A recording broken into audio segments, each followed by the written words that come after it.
Hi, ഞാൻ പാലക്കാട് കോട്ടയം മൈതാനത്തു നിന്നാണ് ഇളനീര് കച്ചവടം ചെയ്തുകൊണ്ടിരിക്കുകയാണ്. 25 വർഷമായിട്ട് ഇവിടെ സാധനത്തിന്റെ വർക്ക് ചെയ്തുകൊണ്ടിരിക്കുകയാണ്. ഈ സാധനം വരുന്നത് മേനാമ്പാറ സത്രം കള്ളിയമ്പാറ എന്ന് പറയുന്ന സ്ഥലത്തു നിന്നാണ് വരുന്നത്. ഇപ്പൊ സാധനം വില കൂടുതലാണ്, നാളികേര വില കൂടുതലായിരുന്നതുകൊണ്ട് ഇപ്പൊ സാധനം കിട്ടാറില്ല. അപ്പൊ അതുകൊണ്ട് ഇപ്പൊ സാധനത്തിന് ഇപ്പൊ 1-ാം തീയതി മുതൽ വില ഒന്ന് കൂടിയിട്ടുണ്ട്, 50 രൂപയാണ്. അപ്പൊ പ്രേക്ഷകർക്ക് കുഴപ്പമൊന്നുമില്ല. ഇളനീര് പറഞ്ഞാൽ ചൂടല്ലേ, ചൂട് സമയത്ത് ഇളനീര് പറഞ്ഞ പുറത്ത് വന്നു കഴിഞ്ഞാൽ വെച്ചാൽ വേഗം ഒന്ന് തണുപ്പിക്കണമെങ്കിൽ ഇളനീരാണ് വേണ്ടത്. അപ്പൊ അത് ആവശ്യത്തിനുള്ള സാധനം ഇവിടെ കോട്ടയം മൈതാനത്തുണ്ട്.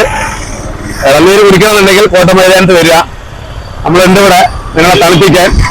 ചൂട് കാലമല്ലേ, അപ്പൊ ഒന്ന് ശരീരം ഒന്ന് കൂളാക്കിയിട്ട് പോകണം പറഞ്ഞ്. ഇതൊക്കെയാണ് ഇവിടെ കച്ചവടം, കുഴപ്പമില്ലാണ്ട് അങ്ങനെ പോകുന്നുണ്ട്. അതാണ് കോട്ടയം മൈതാനത്തുള്ള കാര്യങ്ങള്. പിന്നെ പനനൊങ്കുണ്ട് ഇവിടെ കോട്ടയം മൈതാനത്ത്, അത് നല്ല തണുപ്പുള്ള സാധനങ്ങളാണ്. അപ്പൊ അതും വന്ന് കഴിക്കുക, ഫ്രൂട്ട്സുകൾ കഴിക്കുക. കാരണം തണുപ്പ് ദേഹത്തിലേക്ക് വേണ്ട ആവശ്യങ്ങളാണ്. കാരണം ചൂട് എന്ന് പറയുന്ന സമയത്താണ് പല അസുഖങ്ങളും വന്നുകൊണ്ടിരിക്കുന്നത്.